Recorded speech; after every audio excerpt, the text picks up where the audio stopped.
Bonjour, frères et sœurs en Christ, frères et sœurs du monde. Que Dieu vous bénisse. Ce matin, nous sommes le 18 août 2022.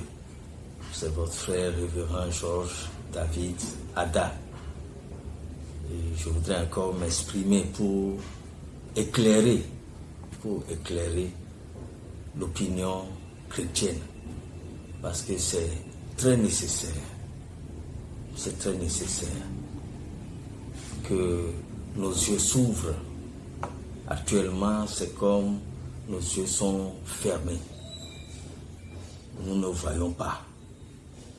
Nous sommes aveuglés par le diable. Mais il est bien que nos yeux s'ouvrent enfin. Je voudrais nous entretenir sur certaines vérités. Excusez-moi. Il y a nécessité qu'aujourd'hui, nous puissions connaître la vérité. Si on a été trompé par le passé, nous sommes à un temps de l'Internet, où la connaissance a grandi. Hier, pour faire des recherches, on mettait du temps.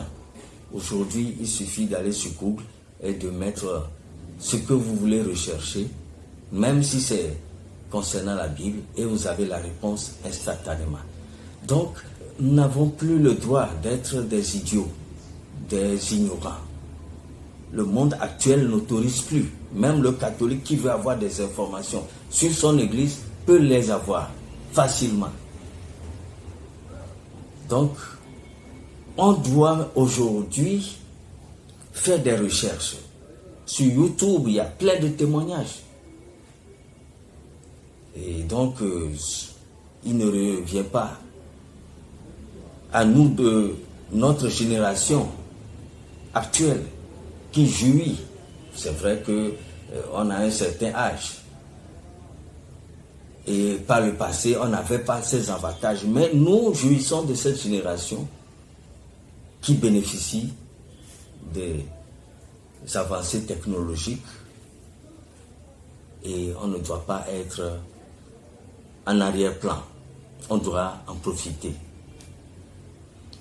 Excusez les bruits, je suis dans un quartier où il y a des chantiers à droite, à gauche, il y a des bruits en sonore, c'est-à-dire les bruits de fond. Mais ne vous en faites pas, parce que si on veut en tenir compte, on risque de ne jamais faire un message. Je prends par exemple Ésaïe 14. J'ai publié ce livre depuis 2004, discerner les ruses du diable. Et j'ai démontré dans ce livre qu'on a trompé l'opinion chrétienne sur beaucoup de choses. Et quand je prends par exemple Ésaïe 14, qui parle du rétablissement d'Israël, c'est le titre, le rétablissement d'Israël, Ésaïe 14. Et ici, je sais que vous n'allez pas pouvoir bien voir, quelque part ici, on dit prophétie contre le roi de Babylone. Prophétie contre le roi de Babylone. Ça, nous sommes dans Ésaïe 14, verset, à partir du verset 1. On dit, car l'Éternel aura pitié de Jacob, il choisira encore Israël.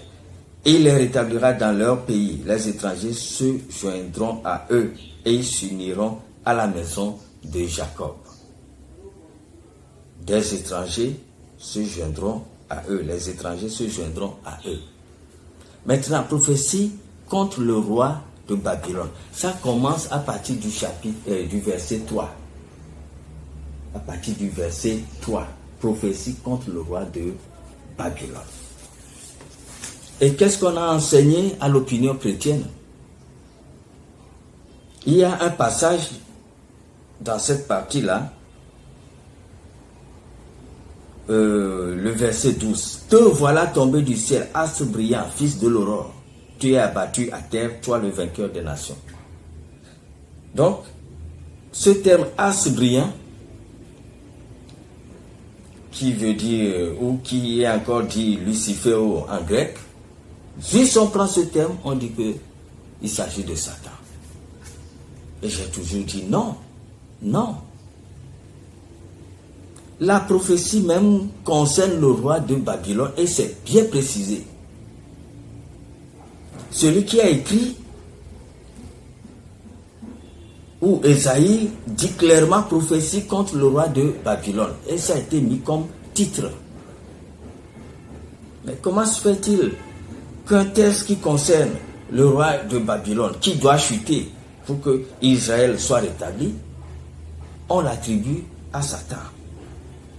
Or, dans cette prophétie, il y a bien des endroits qui démontrent que on parle ici d'un être humain.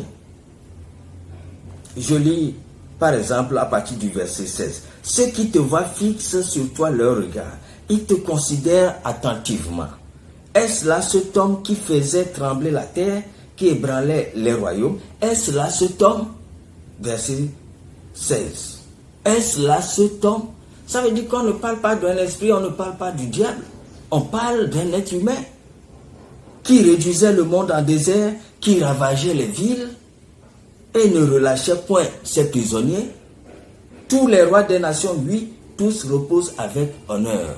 Tous les rois des nations, oui, tous reposent avec honneur, chacun dans son tombeau. Mais toi, tu as été jeté loin de ton sépulcre. Donc on parle de quelqu'un qui a connu la mort. Tu as été jeté loin de ton sépulcre comme un rameau qu'on dédaigne, comme une dépouille de gens tués à coups d'épée et précipité sur les pierres d'une fosse, comme un cadavre foulé aux pieds. On parle d'un être humain qui est mort. Et quelque part même, on voit clairement qu'on parle d'un être humain. Bon, de toute façon, si je ne le trouve pas rapidement, ou quelque part où il est dit, un instant.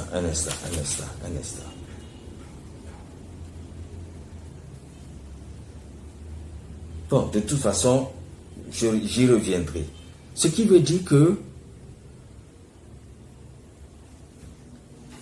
on prend un passage, on le sort de son contexte, on trompe toute l'opinion chrétienne et on dit voilà, ça s'adresse à Satan et tout le monde y croit. Mais non. Voilà, j'ai trouvé. Au verset 9, le séjour des morts s'émeut jusque dans ses profondeurs pour t'accueillir à ton arrivée. Le séjour des morts s'émeut. Ça veut dire que le séjour des morts attendait aussi ce monsieur méchant, cruel. Le séjour des morts s'émeut jusque dans ses profondeurs pour t'accueillir à ton arrivée. Donc je dis, la personne a connu une mort physique. Et il se retrouve aussi dans le séjour des morts. Et on dit que le séjour des morts se réjouit. Est-ce que Satan présentement est mort? En tant qu'esprit, est-ce qu'il est mort? Pour t'accueillir à ton arrivée, il réveille devant toi les ombres, tous les grands de la terre. Il fait lever de leur trône tous les rois des nations. Tous prennent la parole, verset 10. Pour te dire, toi aussi, tu es sans force comme nous. Tous prennent la parole pour te dire, toi aussi, tu es sans force comme nous. Tu es devenu semblable à nous. Voilà quelqu'un qui est mort, qui est allé aussi dans le séjour des morts. Ceux qui sont dans le séjour des morts et qui sont dans une certaine condition se disent, ah, mais toi aussi, tu es sans force comme nous. Ce qui veut dire que quand des chefs d'État, des gens qui pensent qu'ils sont puissants sur la terre, un jour, ils iront aussi là-bas.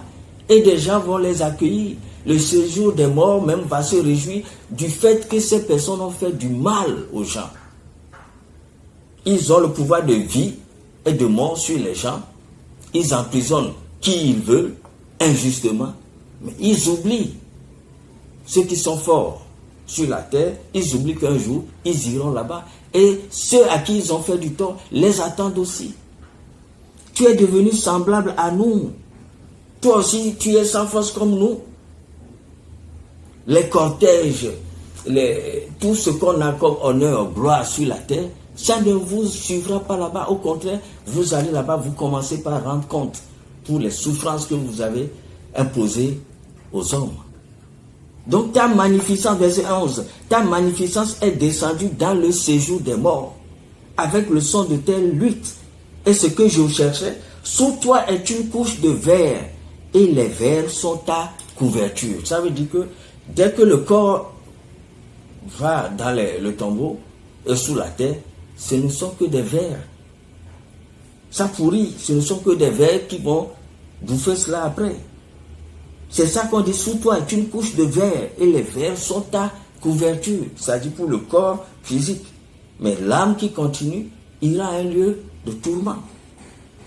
Et le verset 12, te voilà tombé du ciel, as brillant, fils de l'aurore, tu es abattu à terre, toi le vainqueur des nations. Donc c'est une manière de dire, voilà, tu es comme une étoile qui brille. Vous savez, quand les gens ont du succès, on les appelle stars. Mais ce n'est pas que ils ont quitté la terre pour devenir étoiles. C'est figuré, dans le sens figuré. C'est une manière de dire, c'est comme une étoile qui brille. Des gens disent même, un jour, mon étoile va briller. Tout le monde attend qu'un jour, son étoile brille. C'est de la même manière. Donc, on considère celui qui a du succès comme une étoile. Même Jésus, il est appelé l'étoile brillante du matin. Donc te voilà tombé du ciel, as brillant, fils de l'aurore. Donc, as brillant, fils de l'aurore, tu es abattu à terre, toi le vainqueur des nations. Cela ne veut pas dire qu'on parle de Satan. On parle d'un être humain. Et vous savez que quand on prend l'exemple de Nebuchadnezzar, c'est quelqu'un à un certain moment, il a cru qu'il est devenu Dieu. Il y a des pharaons même qui se prenaient pour Dieu. Verset 13, tu disais, en ton cœur, je monterai au ciel, j'élèverai mon trône au-dessus des étoiles de Dieu. Je m'assiérai sur la montagne de l'assemblée, à l'extrémité du septentrion. Ça arrive à des gouvernements. Parce qu'on est au pouvoir, les ministres qui sont là, ils pensent que c'est eux qui font pleuvoir sur la terre, c'est eux qui font lever le soleil, ils pensent qu'ils sont tout puissants. Jusqu'à ce qu'un jour Dieu les supprime. C'est ça. Quand des gens sont élevés, à un certain moment, ils perdent le sens. On a adoré des chefs d'État en Afrique. On les a loués. C'est de ça qu'on parle. Donc cette partie-là ne parle pas de Satan. J'attends que des pasteurs m'invitent pour que je puisse enseigner. Et d'abord, quand on dit les anges déchus, Satan, il y a eu une guerre dans le ciel. Michel et ses anges combattirent, le dragon et ses anges combattirent. Mais on ne parle nullement d'une guerre qui se serait déroulée dans le royaume de Dieu. Ne confondez pas le deuxième ciel qui est le royaume des ténèbres dont Paul dit, n'avons pas à lutter contre la chair et le sang, mais contre les esprits mauvais, les esprits méchants dans les lieux célestes, les autorités. Mais il s'agit du deuxième ciel qui est le royaume des ténèbres. Mais il y a le troisième ciel qui est le début du royaume de Dieu. Et le royaume de Dieu, c'est encore des cieux et des cieux. Les cieux, quand on dit les cieux et la terre, il n'y a pas seulement l'endroit où séjourne Satan. Donc, il y a une base du royaume de Dieu. Et là, le diable ne peut jamais aller là-bas. Même quand le diable parle avec Dieu. Dans le livre de Job, on dit, les fils de Dieu se présentèrent un jour devant Dieu, Satan vint au milieu d'eux. Il n'est pas rentré dans le royaume de Dieu. Parce que rien d'impur ne peut rentrer dans ce royaume-là. Donc on ne peut jamais imaginer qu'un jour, Le diable cherche à détrôner Dieu et des anges l'ont accompagné dans ce forfait. C'est pour ça qu'on l'a précipité. Non. Ce qui est dit dans l'Apocalypse où on dit il a été précipité, le grand dragon, le serpent ancien, là, ça ne s'est pas encore produit. Le diable va être précipité du deuxième ciel sur la terre. Malheur à la terre, parce que le diable est venu vers vous, est descendu vers vous, sachant qu'il a peu de temps. Ça n'a rien à voir. Ça ne s'est même pas encore produit. Pourquoi on dit c'est ça qui s'est passé dans le royaume de Dieu quand Satan a voulu prendre la place de Dieu? J'invite les gens à aller sur YouTube, parce que je ne peux pas tout dire. Je vais arrêter ce message et faire un autre message. Après, j'invite les gens à aller sur YouTube pour comprendre. Le titre, c'est Satan est un serviteur de Dieu. Je l'ai fait en 2 parties. Je voudrais m'arrêter ici, mais je vais revenir avec un autre message pour que ça ne soit pas trop long, pour dénoncer aussi d'autres fausses doctrines. Que Dieu vous bénisse. Voilà le livre Jésus-Christ, Dieu ou Fils de Dieu, qui est aussi disponible depuis, mais les gens ne s'y intéressent pas. Mais je crois qu'il faut une autre vidéo pour en parler. On a trompé l'opinion chrétienne. On lui fait croire que Jésus est Dieu, Jésus est Dieu. Nous ne sommes pas idiots. Satan, il a rendu les gens idiots. Comment Dieu peut être sur son trône? Il reçoit l'adoration des anges, des myriades d'anges. Jean l'a vu disant que les 24 vieillards ont jeté leur couronne devant son trône. Et dit, grand Dieu, tu es digne de recevoir la gloire. Et maintenant ce Dieu-là qui nous a créés dit, bon, je veux sauver les hommes que j'ai créés. Il envoie son fils, c'est lui qui envoie un ange vers Marie. Et on annonce à Marie que tu seras miraculeusement enceinte. Ça s'est fait ainsi. L'enfant est né. Et Jésus, en plusieurs endroits, plus de 40 endroits, dit, je suis envoyé par mon Père. Je connais mon Père. Je m'en vais vers mon Père. Il a toujours prié son Père devant les gens. Père, si cette coupe pouvait... Père, je te remercie de ce que tu m'as toujours glorifié. Etc. Dieu, tu m'as toujours exaucé. Jésus dit qu'il a un Père. Le Père témoigne.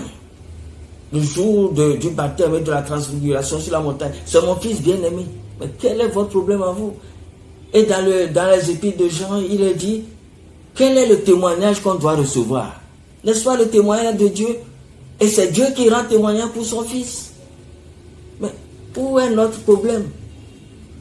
Maintenant, le fils, au moment crucial, dit au Père, si tu peux éloigner cette coupe de moi. Le Père n'a pas accepté. Il dit, c'est pour ça que tu es né. Persévère, courage, vas-y, je suis avec toi. Le fils a accepté. Si le Père avait dit non, bon, j'ai compris, tu me fais pitié, on va te tuer pour rien, laisse tomber, on serait foutu pour toujours. Ce Père-là qui essaie de donner son fils, nous le méprisons, nous l'ignorons. Le fils qui a pour mission de nous conduire vers son Père. Je suis le chemin, la vérité, la vie. Nul ne va au Père que par moi. Il n'a pas pour mission de nous conduire à lui. Il n'est pas venu se glorifier. À chaque fois, il dit, c'est mon Père, et mon Père est plus grand que moi. On l'a appelé bon maître, il dit, pourquoi m'appelles-tu bon maître? Il y a un seul qui est bon. Il dit, tu aimeras Dieu de tout ton cœur, de toute ton âme et de toute ta pensée. Et lui-même, il dit qu'il est envoyé. Mais quel est notre problème? Il est le médiateur entre Dieu, notre Père, et nous les hommes. Maintenant, nous disons que non, Dieu n'existe plus, c'est le Fils qui est Dieu, le Fils qui est Dieu. Et des pasteurs qui devraient au moins être intelligents pour comprendre cela, ils ne comprennent pas. Maintenant, quand Étienne voyait Dieu sur son trône et voyait Jésus à sa droite, debout à sa droite, Étienne l'a dit qu'il voit le ciel ouvert, le ciel ouvert. Il voit Jésus à la droite. Mais Dieu qui est là, avant que Jésus ne soit à sa droite, donc c'est une statue qu'on a mis là-bas? Non, ne soyons pas des idiots. Le diable a abruti les chrétiens, vous êtes devenus des idiots, vous ne réfléchissez même plus. On dit que quelqu'un est là sur son trône. Son fils est à côté, à droite. Quand on a tué Jésus, qui l'a ressuscité? C'est Dieu. Et on dit désormais, il est assis à la droite du Père. Il est assis à la droite du Père. Pendant le millénium, Jésus reviendra sur la terre pour faire 1000 ans encore. Et pendant ce temps, vous allez me dire qu'il n'y aura aucun Dieu dans le ciel, sur son trône. Mais nous sommes devenus des idiots. Nous ne réfléchissons même pas. On est là, hein, comme des insensés, oui. Idiot, c'est le terme. Vous ne réfléchissez pas parce que le diable vous a aveuglé. Toute la communauté chrétienne peut reconnaître que ce que le pasteur l'a dit est vrai. Vous êtes là, vous regardez comme des moutons, on vous enseigne, aucun pasteur n'est en mesure de dire, bon, oui, je vais écouter au moins pasteur Atta pour voir ce qu'il dit. Et en écoutant, venir devant le monde et dire, oui, soyons sincères, on nous a trompés, nous avons enseigné des faussetés. Pour que les gens soient dans la vérité. Si vous n'êtes pas dans la vérité, vous ne verrez pas la puissance de Dieu. Si vous n'êtes pas dans la vérité, vous ne verrez pas la puissance de Dieu. Aujourd'hui, c'est impossible d'avoir un pasteur qui puisse prier pour un aveugle. Or, qu'est-ce que Jésus dit? Les aveugles voient, les sourds entendent. Aujourd'hui, c'est impossible qu'un pasteur prie et qu'un aveugle voit. Parce que nous sommes dans des falsifications. Le don de langue, c'est des répétitions de sons. Ces répétitions de sons, même les gens font des films, des films Ibo, des scénarios où on imite les chrétiens. Nous le faisons. Nous sommes habitués à le faire. Nos langues sont habituées à cela. De sorte que certains pasteurs ne peuvent même pas parler ou prier sans faire rikabababababo. On est habitué à cela. Mais ce n'est pas ça, le don de langue. Des gens entendaient les gens glorifier Dieu dans des langues qu'ils ont connues à l'étranger. Ces juifs qui sont venus le jour de Pentecôte, ils attendaient quelqu'un qui n'est jamais allé en Libye parler la langue de la Libye, la langue de l'Éthiopie. Même la langue des anges, ça ne peut pas être des répétitions de sons. C'est ça que nous faisons, toute une église. On pousse les gens, on fait de la divination. Il y a certains pasteurs qui ont de véritables dons de prophétie, qui reçoivent de Dieu. Mais il y a d'autres, c'est un esprit de divination. Ne savez-vous pas que même Manu Atta qui est dans la mer donne la parole de connaissance? Il y a des gens qui sont possédés par la sorcellerie ou par les esprits de Manu Atta. Dès qu'ils vous voient, ils savent tout ce que vous êtes. Parce que les démons, ils nous suivent. Ils suivent les gens, pas moi. Donc, ils connaissent la vie des gens, la famille dont toute personne, cette ou telle personne vient. Et ils peuvent vous donner ça à l'homme de Dieu. Les féticheurs, les marabouts qui sont vraiment dans l'occultisme, ils peuvent vous dire à celui qui vient sans problème avant que la personne ne parle. Donc, c'est ça qu'on fait, parole de connaissance, c'est des esprits de divination. La vie là, tu l'as acheté au marché hier, et ta femme s'appelle comme ceci, tu loges dans tel quartier, et puis les gens acclament. Quand Jésus disait les choses aux gens, est-ce qu'ils acclamaient?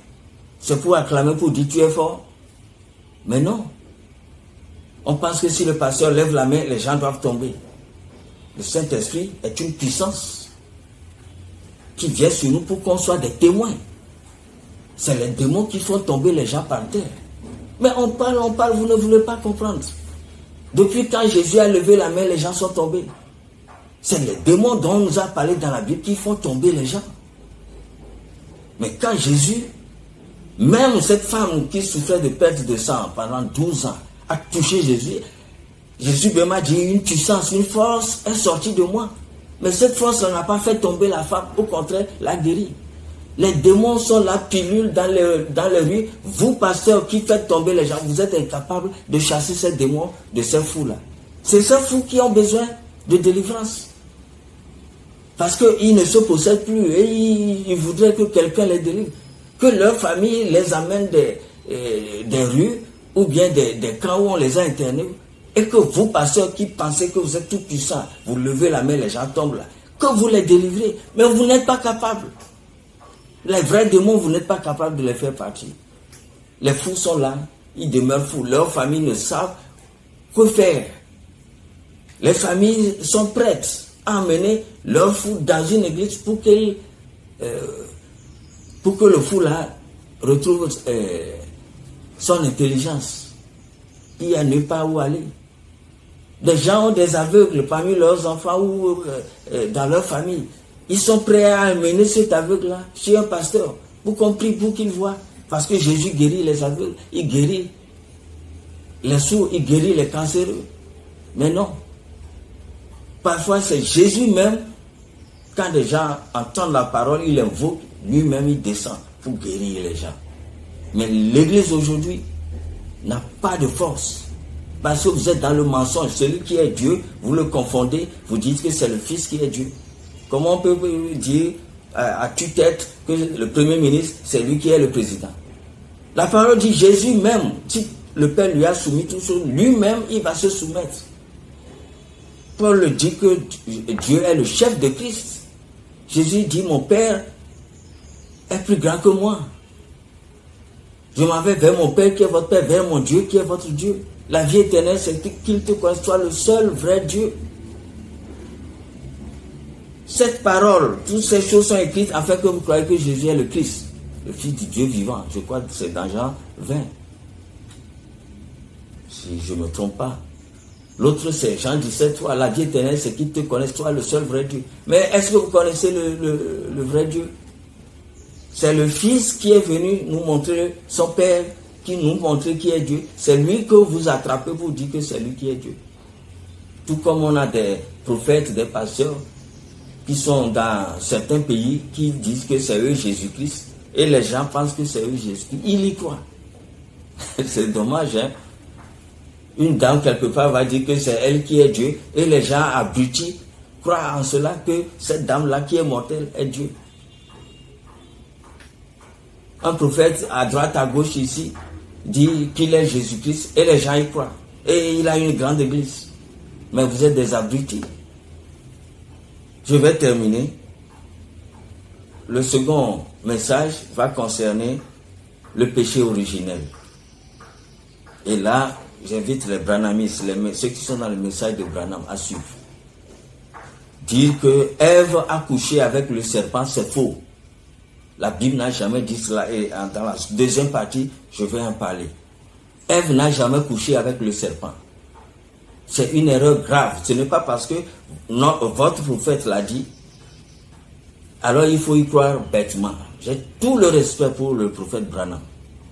Je le considère comme un serviteur de Dieu, envoyé de Dieu, sérieux. Mais il n'est pas appelé pour le ministère d'enseignement ou de docteur. Guérison, miracle de guérison, Dieu lui a donné. Prophétie, la parole de connaissance, connaître même la vie intime des gens, Dieu lui a donné. Mais je dis, le ministère d'enseignement, Dieu ne lui a pas donné. Donc Paul dit, même si un ange ou lui-même vient déclarer autre chose que ce qui est écrit, qu'il soit anathème. Je vais seulement me baser sur ce qui est écrit pour vous démontrer, dans la seconde partie, pour vous démontrer que Ève n'a jamais connu ou couché avec le diable. Pour que ça donne Caïn. Parce que quand on va lire le verset, vous allez voir qu'il est dit clairement. Caïn, non. Il est dit clairement que Adam connut sa femme, Ève. Elle conçut après le rapport sexuel avec Adam, et non avec le serpent. Et elle a enfanté Caïn. Et elle dit, j'ai enfanté un homme avec l'aide de l'Éternel. Et le péché originel n'a jamais été un péché du sexe, puisque la Bible n'a pas peur de dire que Adam a connu sa femme. C'est le rapport sexuel. Et pourquoi la Bible va cacher autre chose? Je vais, dans la deuxième partie, en parler. Que Dieu vous bénisse. Shalom.